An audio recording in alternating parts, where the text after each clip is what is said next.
What is going on, everybody? James Hancock here. I have some excellent news for both science fiction and George R. R. Martin fans because the first 2 episodes of the new show Nightflyers has already been posted on the Syfy official site. If you're a fan of shows like The Expanse, or you just enjoy really hardcore science fiction stories that lean into the sci-fi genre as opposed to being thinly disguised fantasy tales, this show is absolutely going to blow your mind. If you're not familiar with Nightflyers, the genesis of the idea came to George R. R. Martin way back in the late 70s. Apparently, he was reading an essay where the writer was making a case for why science fiction and horror were incompatible, almost mutually exclusive genres, in spite of the fact that Alien came out right around that same time. In any event, George R. R. Martin took this essay as a personal challenge, cooked up this idea that he describes as a haunted house on a starship, and the result was the short story Nightflyers, which he later expanded into a little novella, which I read earlier this year. It's this great new edition, has a bunch of great illustrations in it. You could basically read it in a single sitting. But because the original source material is so slender, showrunner Jeff Bueller has basically taken the material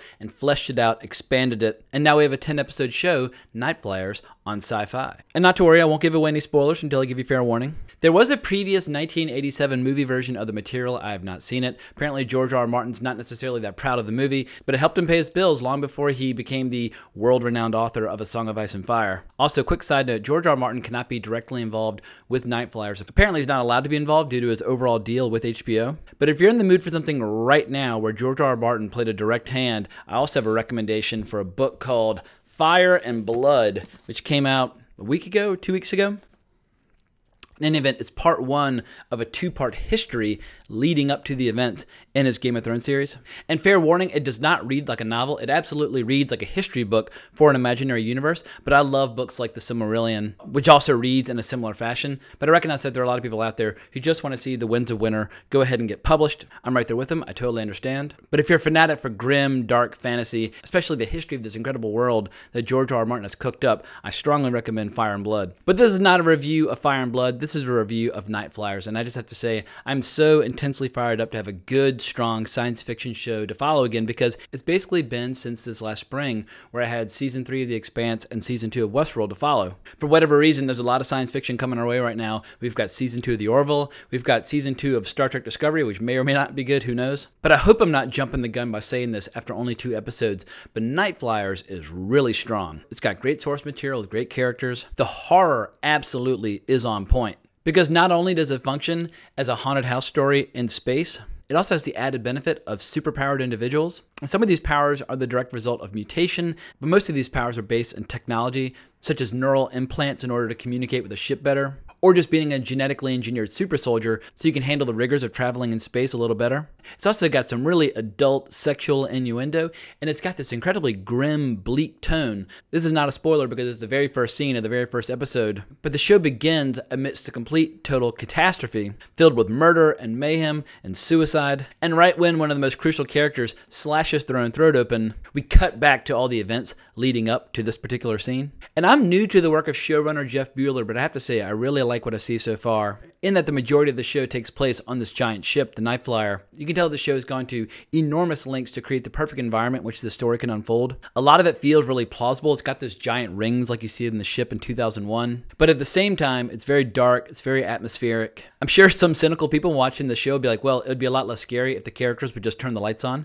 and that is a fair point. But this ship is an incredibly vast, incredibly complex, because it's basically a colony ship. This is a ship that is designed to travel through space and build colonies on other worlds. It has a giant terraform dome with its own wilderness inside, because the mission of this ship is nothing short of trying to save all of humanity. The year is 2093. Earth is sick, Earth is dying, there's this horrible disease that's running rampant around the Earth, killing people off, and a character by the name of Carl DeBrannon believes that this alien race, the Vulcan, might be their only hope for salvation. Humanity so far has never been successful at communicating with the Vulcan. It's a vast civilization floating through space out in this area called the Void, but they're slowly drifting further and further away from Earth, so if humanity is going to contact them, that window of opportunity is closing. And so the goal of the Nightflyers is basically to chase them down and use some of these telepathic, superpowered individuals they have on board to try to communicate with them. But from the word go, from the moment the ship first fires up its thrusters, things are going horribly wrong. There's malfunctions, there's disasters, there's paranoia. Some of the characters on board might be incredibly dangerous to their fellow crew members. But it's incredible just how much they pack into the first episode, where we basically have a contest of wills aboard the ship trying to figure out what steps need to be taken to ensure the success of the mission. Is it better to save safeguard the mission of contacting this alien race. It's better to safeguard the mission by looking after the ship and looking after the crew. Because the big X factor, the big curveball, is a character described as an L1, a character named Thale. He's a telepath, but he's such a powerful telepath, you can get massive psychic feedback just by being around him. And the crew rapidly becomes divided on whether or not Thale is a danger to everybody on board. And so you essentially have a brewing civil war aboard the Nightflyer. As I try to figure out what to do about this mysterious character, who is looked after by Dr. Agatha Matheson, played by one of my biggest celebrity crushes of the last 20 years, the great Gretchen Mol. But with all the various ingredients that they stir into this brew, I have to say this show has just about everything I look for in a TV show. Between the source material, the horror atmosphere, the adult sexual content, the fact that characters actually have superpowers. I feel like whether you like horror or science fiction or comic books, whatever the case might be, it's managing to kill a lot of birds with one stone. And also what's fun for me as a viewer is that because they've expanded so much upon the original source material, I can't really anticipate every twist and turn. It makes the show incredibly fresh and surprising for me. I imagine the spine or the DNA of the story will remain roughly the same, but in just the first 2 episodes alone, the show's already thrown me some incredible curveballs. So that's about all I can say without giving away some major spoilers, so I'll just say this. Check out the show. It's available for free on Syfy. Just go to syfy.com, look up Nightflyers. The first 2 episodes are ready to go. And because the show chooses to begin with such a horrific, brutal scene, you really get a clear idea of where this show is going right from the word go. In any event, that's my last spoiler warning. Let's talk about some specifics. So let's talk a little bit about that opening scene because I feel like it does such a tremendous job of just establishing what kind of show it is we're going to be watching. We see a ship floating through space. We see there's wreckage and chaos. There are even trees floating about. And on board the ship, we see Gretchen Mol, aka Agatha. And she's basically trying to record a message. It's not an SOS. It's not a cry for help. It's a warning. Because everything on their ship has absolutely gone to hell. There's quite literally an axe murderer chasing her around. And what she desperately is trying to do is send a message back to Earth that not only should they not board the Nightflyer, that more importantly, don't bring the Nightflyer back to Earth. And it's a pretty hardcore violent encounter between Agatha and the character that we'll come to know as Rowan. And finally, she ends up stabbing him in the leg. She sends off her message before taking out a buzzsaw and opening up her own throat. I can't remember the last time I saw a show that opened up with such an intense graphic scene. And then the show pauses, it takes a breath, and it starts to establish some of the characters. And what I love is how the show does a really good job of feeding us information without it feeling like giant exposition dumps. I feel like it's a very easy trap to fall into, whether you're talking about fantasy or science fiction, when you're introducing viewers and audience members to a new world. Sometimes writers can be guilty of having certain characters who just show up to spoon feed the information to the viewer that they need in order to understand the story. And it can sometimes feel a little bit like a fire hose in your face with this giant information dump. But this show teases out information in a nice thin little stream so we can enjoy it and digest it. And it always gives us that information in a dramatic context. When we're first introduced to the main character, Carl, we see that he's basically exploring a simulation of his old memories of his daughter and his wife. As we come to learn, his daughter has died from the disease that is rampaging across Earth. But we see this memory where he tells his wife that he's embarking on a 2-year mission to fly out and pursue the Volcran and try to save the Earth. But as he and his crew start to assemble aboard the Nightflyer, because basically you have Carl's crew and then you have the ship's crew, and they're definitely 2 different units. But only one ship has ever flown into the void, and no ship has ever come back. But in addition to Dr. Agatha, he has some really interesting members of his crew. There's a character named Lomi, or some people call her Lomi, depending upon their accent. But Lomi's an enhanced human being who, through a neural implant in her arm, can communicate with the ship. And you can tell she's just an extraordinarily sensitive person to a lot of strange psychic energy. But we're also introduced to Melantha Jurl, who a lot of characters just call Mel. And she's just a complete, total badass physical specimen. She's been bred by the best science imaginable to survive the rigors of space. She's fast, she's strong, she's beautiful. She's definitely the most physically intimidating character on the show. But while Mel might be the most physically intimidating, the most mentally intimidating is Thale. And Thale is basically brought aboard the ship like a supervillain. He's in his own little dome. They have to constantly keep his power suppressed or he'll just make people go crazy all around him. And you can tell the crew of the Nightflyer is not particularly psyched to have him on board because they feel like it's incredibly dangerous to have an L1 aboard. But according to Carl, the best possible chance of communicating with the Volcran is through the use of a powerful telepath. We're also reintroduced to Rowan under much more normal circumstances. He's actually a xenobiologist, not an axe murderer. We know he's going to become an axe murderer, but right now he's a very intelligent, sensitive individual. But probably the most mysterious character on board is Captain Eris. Captain Eris never presents himself physically under any circumstances. He uses a projection whenever he needs to communicate with the crew. And for a brief shining moment, it seems like everything might go according to plan on the ship until they fire up the thrusters and try to leave orbit. The thrusters start malfunctioning. The ship starts descending into Earth's atmosphere. It's about to get burned up. They basically have to assume manual control over the ship, and then the mission gets underway. And the first thing that happens happens as people start to suspect that Thale might have been involved. Agatha tries to remind people that Thale cannot do anything unless it's looking into people's minds, but some people suspect that maybe he somehow found a way to sabotage the ship using a human agent. And it doesn't help that Thale is a seriously creepy dude. At one point, one of the security guards is looking through the window into his room and sees the image of a guy being hanged. And almost like a scene out of Star Wars, like Darth Vader, he can kind of do like a force choke if he feels threatened, and he feels threatened very easily because L1s, as we come to learn, are very heavily persecuted against back on Earth. He also does creepy things like exploring people's private memories. At one point, he's trying to interact with Dr. Agatha, and he projects an image of her taking a shower into her head.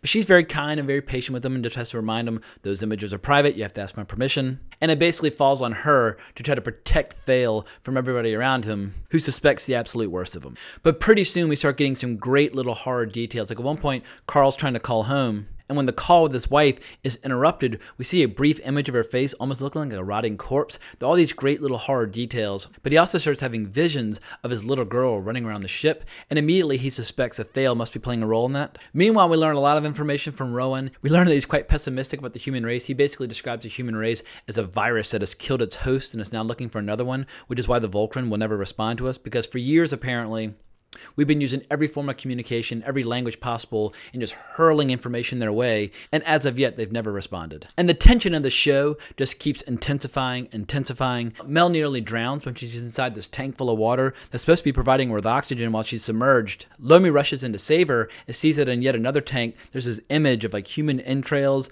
as well as Mel's head floating around. But when Lomi saves Mel, we see that Mel is visibly shaken by the event. And partially as a way of saying thank you to Lomi for saving her life, and partially as a way of just needing to feel a different emotion other than fear and anxiety, Lomi and Mel decide to get it on, and it's a nice little scene. It's not too explicit, but so far it's the only romance that we're seeing on the show. But everything aboard the ship reaches a crisis point. When Carl's exploring some memories of his daughter, and it turns into the world's most horrific nightmare, he immediately jumps to the conclusion that Thale's messing with his mind.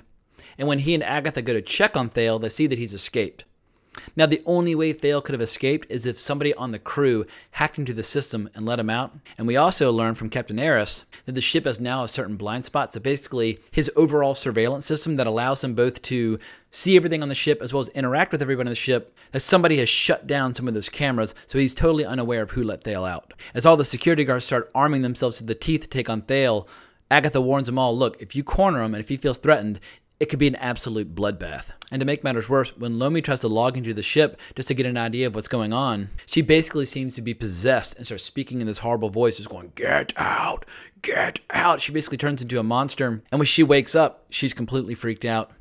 And the first episode ends in the most gruesome way possible. One of the guards finds Thale. He points a gun at him. Thale goes right into his mind and makes him think that he's holding a human heart instead of a gun. He drops it, and Thale sets him on fire. We don't see Thale set him on fire, but it is confirmed in the next episode. But as somebody who grew up reading Uncanny X-Men, I love characters like Emma Frost and Jean Grey. I always loved telepathic combat, Professor X, all those characters. And to see telepathic combat captured in this context is just insanely cool. So as we've all seen in the past, sometimes shows have a great first episode, then they take their foot off the gas, and it takes a couple episodes to really recapture that initial momentum. Luckily, that was not the case with this show. Episode 2 sustained the momentum. The episode is the perfect title of Torches and Pitchforks because we basically have a mob around the ship hunting down Thale, trying to take him out. We get a really interesting scene right at the beginning where Thale comes to Lomi's room and he's looking for information to how to get to the terraform dome where he'll feel safe. And while she experiences initial psychic feedback, he acknowledges that he's really impressed with his power and he knows that of all the people on the ship, she's the one person that he shouldn't try messing with. We see some brief images flash through her head,